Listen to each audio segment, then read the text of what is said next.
그런데 이 논란의 중심에 서 있는 게 바로 싱대사, 싱하이밍 대사인데 오늘 한 언론 보도에 따르면 하루 숙박에 1,000만 원이 넘는 고급 풀빌라를 접대받았다. 이 사실이 좀 뒤늦게 알려졌습니다.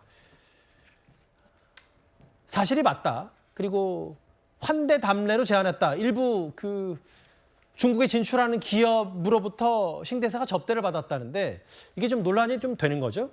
그렇죠. 우리나라도 지금 외교관들 같은 경우는 우리가 김영란법에 적용을 받고 있습니다. 그래서 외국 나갔을 때 외국의 기업이나 이런 것부터 이런 접대를 받는다 이럴 경우는 굉장히 이거 문제가 크게 됩니다. 이 싱하이밍 지금 대사 같은 경우는 그동안 한국에서 몇 번 많이 근무했습니다. 대사 되기 전에 여러 가지 근무를 했었고 한국 사정에 대해서 누구보다 잘 알죠. 자, 근데 지금 오늘 보도에 따르면 싱하이밍 대사가 최근에 지난 5월 달에 이 울릉도에 가면 저는 뭐 모르는데 이게 그 대기업에서 운영하는 꽤 비싼 그 리조트가 있다고 그래요.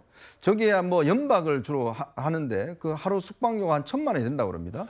예. 거기에 이제 부인과 함께 가서 저렇게 접대를 받았고 그 기업은 현재 이제 중국에 진출해 있는 기업이라는 거죠. 예. 그러니까 이럴 경우 만약 이게 우리나라 외교관이 외국에 나가 그렇다면 바로 소환 조치됩니다. 이게 굉장히 중대한 사안이거든요. 이런 거 받을 수 없게 돼 있는데 뭐 앞으로 중국이 어떻게 할지는 지켜봐야 되겠습니다만은 어쨌건 중국의 외교관 싱하이밍 대사 같은 경우는 굉장히 활발하게 우리 측 사람들을 많이 만나고 합니다. 언론인들뿐만 아니라 정치인들 많이 만나고 다요. 특히 이러면서 여론을 조성하고 있는데 중국이 최근에 전랑 외교라고 그래서 굉장히 아주 저돌적인 외교를 많이 합니다. 예. 자, 그러면 이런 부분에 대해서 지금 민주당 내에도 외교통일위원들이 있잖아요.